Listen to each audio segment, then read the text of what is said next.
to another edition of the StudentFyre podcast, live from the SpeakFyre studio. My name is Bobby Berg. I'm a motivational speaker for schools, and I am here to help you live your best life today. What's going on, everyone? Welcome back to another edition of the StudentFyre podcast, powered by SpeakFyre. I'm your host, Bobby Berg, and y'all, this week, I hope y'all have had an incredible weekend. I hope you got time to rest, I hope you got time to reset, and I hope you got time to really be with yourself for a minute. This week for me has been nothing short of amazing, and this upcoming week is going to be even better. Recently, I was asked to be a guest on a podcast with a complete stranger. You know that time where your parents tell you, hey, don't talk to random strangers on the internet? Well, I clearly didn't listen here, but don't miss the next 2 episodes of the podcast. I promise you, you don't want to miss this. I was interviewed by a man named Daniel Bruce Levin. He wrote a book called The Mosaic. And I'm not even going to spoil any of it because saying even a little bit ruins it. Check this. This is part 1 of 2 of this interview that I had with him. It's about an hour long in total, so I'm going to do half hour this week, half hour next week, and I'm telling you, you need to check this out because everything that I talk about, everything that is SpeakFyre, everything that is making your life incredible is covered in this. Take a half hour, turn this on, go about your day, and please hop in the reviews, hop in my DMs on Instagram and tell me what you thought about this because my thought process has not been the same since this happened. So here's the interview. Check it out. I hope you enjoy it. I love you very much, and I'll catch you all in the next week. Roll it. Hey, everybody. Welcome to the room where 50 people have walked into to have 50 conversations with strangers, with a stranger like myself. I have no idea who they are. I don't even know if they're going to show up. I was supposed to have a conversation earlier before this conversation with Bobby Berg this morning, and it was with somebody from the far, far east. And I don't know if we messed up the time zones. I don't know what happened, but I got up, I was waiting here, and nobody showed up in the room. It was okay. It gave me a little time to just sit with myself and take some time to be with myself, which was very beautiful. But I always love when I show up here and somebody is actually here because I have no idea if they're going to be here, who they are, what they're going to say, what their stories are. But rather than get too caught up in this whole thing, let me just share with you. The concept is 2 people walk into a room who have never had a conversation, who know nothing about each other, and sit down and see what happens. So with that, I can't introduce this person to you because I don't have any idea who he is. I can tell you his name. This is Bobby Berg. Bobby Berg, welcome to 50 Conversations with 50 Strangers. How are you today? I'm doing very well. It's a nice cloudy day outside. The sun's trying to peek through, and it's the perfect morning. I love that. So tell us where you are, tell us who you are, and tell us what's important to you. So I'm currently up in Anchorage, Alaska.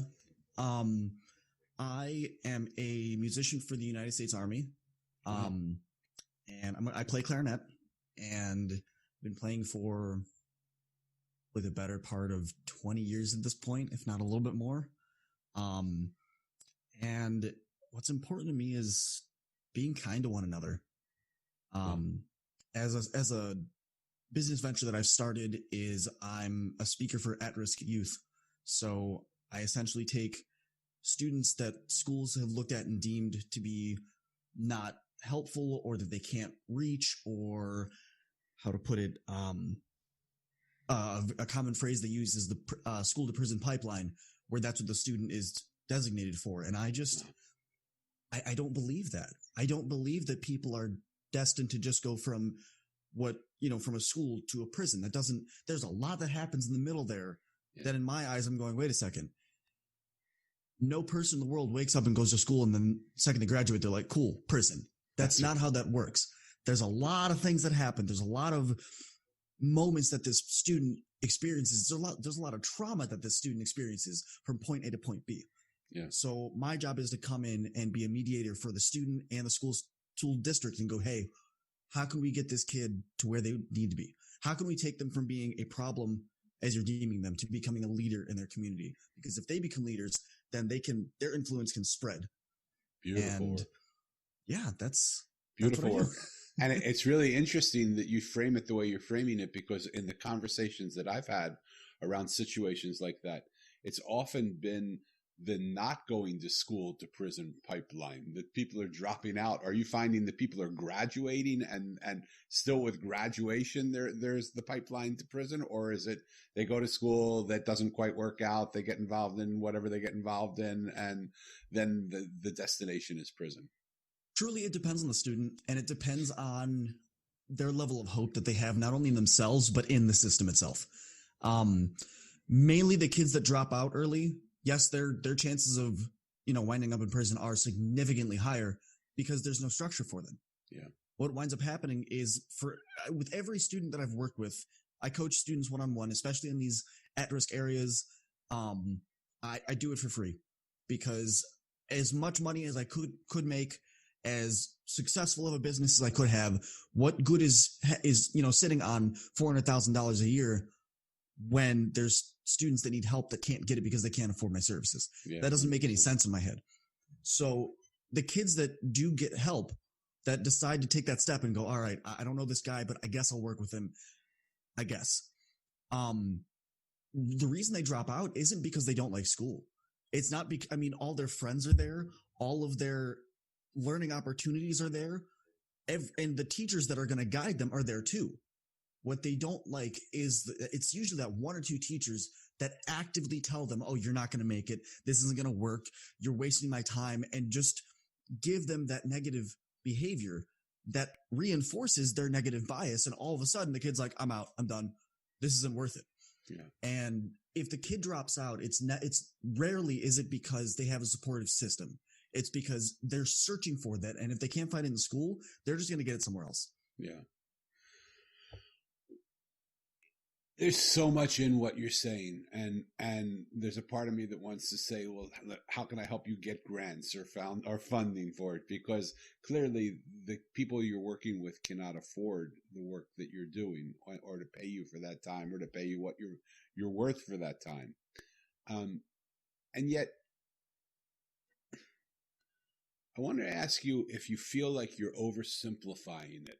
Is it because it feels like some of these kids just come in with 2-3 strikes against them already? Their families are broken. Their fathers sometimes are gone. If their fathers are there, sometimes they're abusive, and sometimes the moms have to work really hard. I mean, I'm painting a classic scenario. It's not always that way, I understand. And I don't mean it to be the way I'm saying, but there's so much that feels almost broken before they even get to school. And school could be the one place for them where they could put the pieces together, but we're so quick to judge people from first impressions. And when someone comes in broken, you can feel the brokenness in them. And unless you have standout teachers, which most of the teachers don't have time to be, in my experience, then you just continue in the model of this is a broken child who is going to nowhere but to prison. And so we can invest a little bit, but why would we invest too much? Why don't we try and find the 1 or 2 people in this classroom that's going to make it and give them that? And the whole system, I guess what I'm saying, the whole system seems a little rigged against them. And so do you find that working through that system is the best way to do it? Or would it be smart to try and create another system that would take at-risk kids and not have to have them go through that school system, but create some sort of schooling system where at-risk kids could come together? I think of an image of a mosaic. It's made up of a lot of broken pieces, but the broken pieces come together to create something beautiful. You get what I'm saying? So Absolutely. In the school system, they don't know how to deal with broken pieces that well. But perhaps it's possible through the work you're doing to create something where the broken pieces themselves could just come together and create something beautiful, a mosaic of sorts that would help each other see more than what they are. Does that make sense to you? Absolutely. And at this point, I don't see why not try it. I mean, we have decades of data on what happens when students are kind of cast aside, when they're not really given the help and support that they need, because all it takes is one person. It takes one teacher to go, hey, is everything okay? Yeah. Like, why don't you skip your lunch period today and we'll go grab lunch and we can just talk about this. That's all it takes for one kid to go, oh my goodness, an adult cares about me. Yeah. Whoa. And it completely shifts their mentality. Yeah. But again, it takes one person to do that. But how many people do they pass in their life that don't do that? That go, this investment on this kid's not really worth it. I'm not going to see the return on it. Well, why do teachers go into teaching? To change lives, but you don't go in it to see the return on investment within, the 12 years you may see a student. It's the 10 years, it's the 20 years after where they come back and go, hey, thank you. Yeah. I'm writing a manuscript up for my book now. And in it, as I was writing, I'm going, wow, I didn't realize how awful I was to my teachers. And I write an apology for every single one of them where I truly felt like I never gave you that apology because all you were doing was pushing me to be the best me that I could be. And I just couldn't see it because I was in 5th grade and didn't care. Yeah. I didn't have the maturity to look at you and say, hey, I really don't like how you're pushing me, but I'm glad that you are taking that interest in me because someone is. Yeah. And with kids, they if you were to put all these kids in one school, it would be fantastic. It would be hard at first, sure, but having that bond of we're all not fitting in the traditional system could do such wonders. Yeah. Well, it's funny, and this is not the way I normally start these but it's just so interesting, and so I'm so intrigued by the concept because really the other part of the short narrative that you gave as to who you are is you said you play music for the army. Is that what it is? Or yes. Okay. And when I think about the military, I think they are that system. In a lot of ways, the military takes people, especially now with their no draft. The military takes people that society doesn't have a way to know how to work with. I mean, not everybody, but there's a segment. And in the beautiful system, in the most beautiful system of the military, sometimes it doesn't work, but in the most beautiful system, it breaks a person down with the thought of rebuilding them back up. And it strips away all the stuff that they came in and said, okay, now that you're empty, we can fill you up again. And there's a lot of wisdom in that. And there's a lot of structure in that. And there's a lot of history that what they're doing works. And so it would seem like part of the marriage of the two things that you're involved in, the military and these at-risk kids, could create a really beautiful, almost like prep school for the military. If you know what I'm talking about. Yeah. Right? Where they wouldn't wait till you get to the military. They would start building them up and then let them come in and then bring them into the military already built up. It seems like a fabulous. Anyway, I get excited. It doesn't mean that I'm, tell me what makes you happy. What makes me happy is watching others succeed at things that they don't think they can. That for me is one of my most selfish joys that I get to witness on a daily basis. And I love every second of it. For example, Mike, I'm driving around an old 1997 Subaru Legacy and the radiator just cracked. I'm not very mechanically inclined. I know the basics of a vehicle, but taking a large part out of it and replacing it for me is a little over my head. Right. And my cousin, for instance, has been, working with machines and tools and vehicles his whole life. And I'll call him and go, Dan, I don't get this. Can you talk me through this? Like, I thought I did this all right. I followed the YouTube video. I followed the diagram. It's not working. And he goes, oh, duh. Here, just do this real quick. Has no idea, exactly what's wrong. But he goes, oh yeah, here, just try this. I'm like 80% sure this will work. And the joy that I felt of succeeding once something got fixed, I was like, oh my gosh, I used to be a teacher.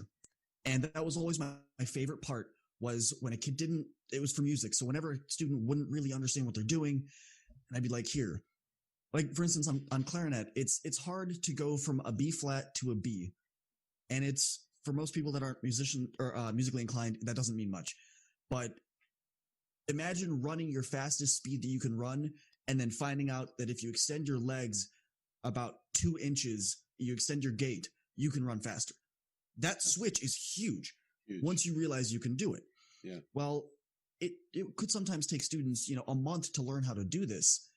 And to kind of speed up the process, I would take their clarinet, the mouthpiece would be here, and I would turn it around so I would have the keyholes. And I would say, okay, close your eyes and I want you to just blow. Don't worry about what I'm going to do. And I'd have the whole class quiet down and say, everyone, just watch this. You're going to see something monumental. And I said, every single time there's a reason I tell you, I don't care when you say, oh, Mr. Berg, I can't do this. I said, you don't think you can do it. You don't believe you can do it, but I know you can do it because I've seen other people do it. And if someone else can do it, you can learn how. It's not going to be easy, but you can do it. Watch this. And everyone would get quiet and the student would start blowing in the instrument and I would play a bunch of notes and it would sound really cool because I can move my fingers about 30 times faster than they can. And all of a sudden I would have them go from that B flat to the B and their eyes would open up and they'd be all excited and I'd take the instrument out and they would just be beaming with joy. And I'd say, see, you didn't think you could do that, but you did. Yeah. It's those moments in seeing people's success that truly makes me happy. Yeah. And those moments are in every aspect of life. The book that I wrote here, The Mosaic, is exactly that. It's a story about a boy who loses his parents 2 years apart on the same day. And when he asks the adults where his parents are, they tell him they're in a place called heaven. So he sets out in search of the place called heaven.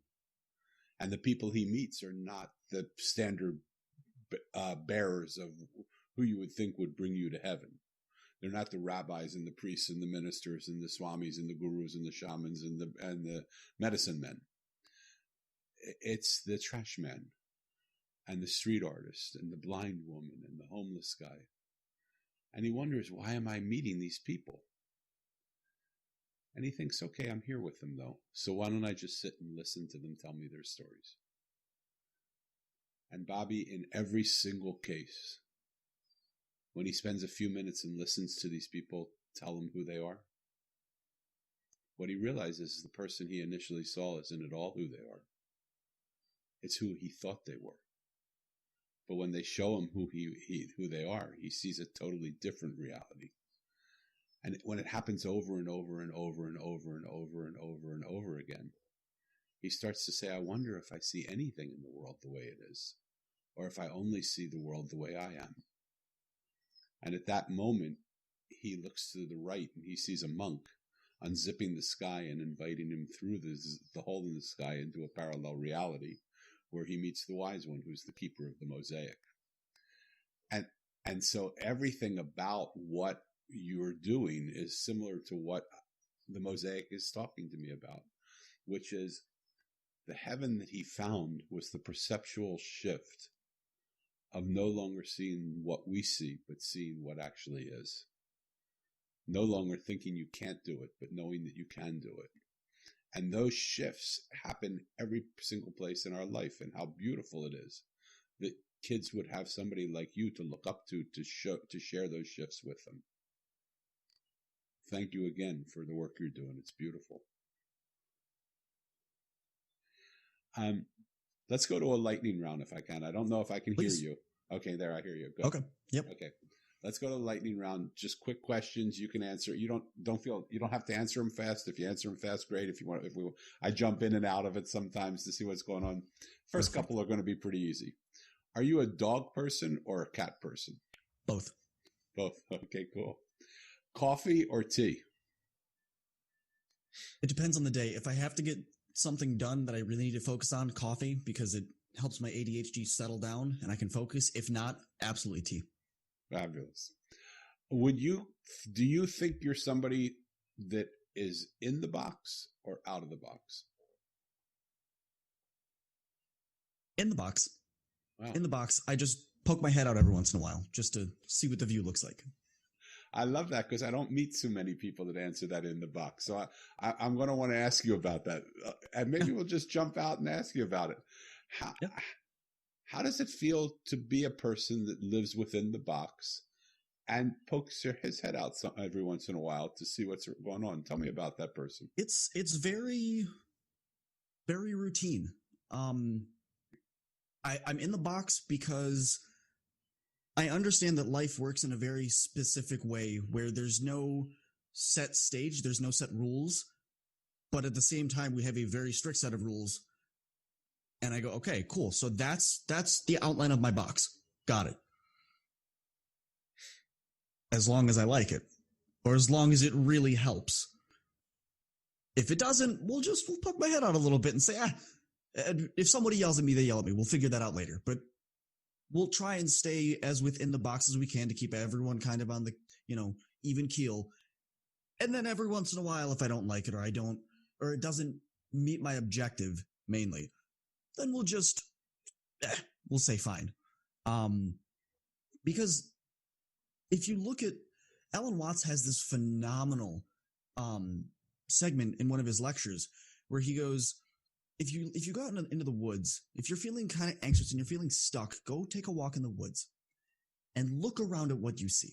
You're usually walking on this path that's not perfectly straight, but it's kind of, where you're going. And then you look up and the trees are wiggly. They go all over the place. They're going left. They're going right. There's no straight lines, generally. Yet we live in a world where everything is perfectly straight. Every computer monitor is a perfect rectangle. Your house, your car, everything is designed to be straight, and the world isn't. Yeah. It's funny. Because then we look and we go, oh, well, everything has to be right. It has to be right in its place. And you go into nature and you go, I need it to because that's a way for me to control things. The world, on the other hand, nature doesn't abide by those same bylaws. Yeah. So for me, that's a lot of the box that I live in is, okay, I'll follow your societal norms. I will stick with what is seen as okay for now. But if I really don't agree with this, then I'm going to poke my head out and say, nah. Let's expand our view because the reason we're in the box we're in is because we haven't looked at what's outside of it. Yeah. And the second you look and you go, oh, wait, oh, I can think about this differently. Cool. Let's do that. Yeah. I love that. Would you say, again, I'm going to do a preconceived notion that I hope, I'm just going to share, and then we can blow it away. Okay. When I think about what you're doing in your life, when I think about that you've been in the military would tend to make me think that part of the way they break people down and build people up is by creating a very sort of safe box, a place where people can come safely and recreate themselves. And within that box, within those rules, within those regulations, there's a lot of freedom there. And so it would make sense that a military person, from my preconceived notions, would say, I'm an in-the-box person, right? And then I love that part of you that brings up Alan Watts, because my preconception of most of the people in the military is they're not big Alan Watts people, but that might be changing, and I love that. But that nature doesn't work within those boxes. I often say to my kids who are on their phones all the time or their computers playing computer games, like, when will you get out of the box? You live in a box, you look at a box, you work through a box, you talk into a box, you drive to school in a box, you go to a school is a box, your classrooms are boxes. Like, when are you going to just get outside and just play? And just be outside. We live close to the ocean. Go to the ocean. There's no boxes in the ocean. Like, just go and do it. And they do, to their credit, they do. But we live so boxed. Like, when I was in India, people don't live in boxes there. They do. I mean, some people do. But people live on the street. And you'll see people eating on the street, going to the bathroom on the street, making love on the street, sleeping on the street, dying on the street. But in the United States, at least, and quote unquote civilized countries, right? We live behind the box, which makes people not really able to know us that much. What do you have to say about that? I think it's a very fragile attempt at a safety mechanism to live in your box or to live out, behind your box, because we get judged a lot on a daily basis. I do, you do, everyone does, and it's not out of anything vicious or malicious, but it happens. We all have our preconceived notions of other people and our preconceived biases, and they happen. But what a lot of people don't want to do is face those. Yeah. What a lot of people are afraid to do is find out more about themselves and why that bias is there. And I think one of the most freeing things you can do is face it and admit to yourself, yes, I have this bias. It's not good, but I'm aware of it. I know the tendencies that I have, and I'm actively working to change it. When I was student teaching, I worked in a rural community where there were 2 black students in the entire district, I think. And I made 3. I wasn't a student, but right. It was very difficult integrating myself into that community. It was very difficult because of all the preconceived biases that these people had until I started talking. Yeah. And they heard me and they're like, wait a second. I expected this kid to come in with a super thick accent from the inner city and to, sag his pants. And he's coming in this, this wonderful button-up dress shirt with a matching vest and a different colored, handkerchief in his pocket and the tie that matches. Wait a second. This is not what I expected at all. Hold on. And I had a whole conversation with the community about just very similar to this, where I said, let's talk.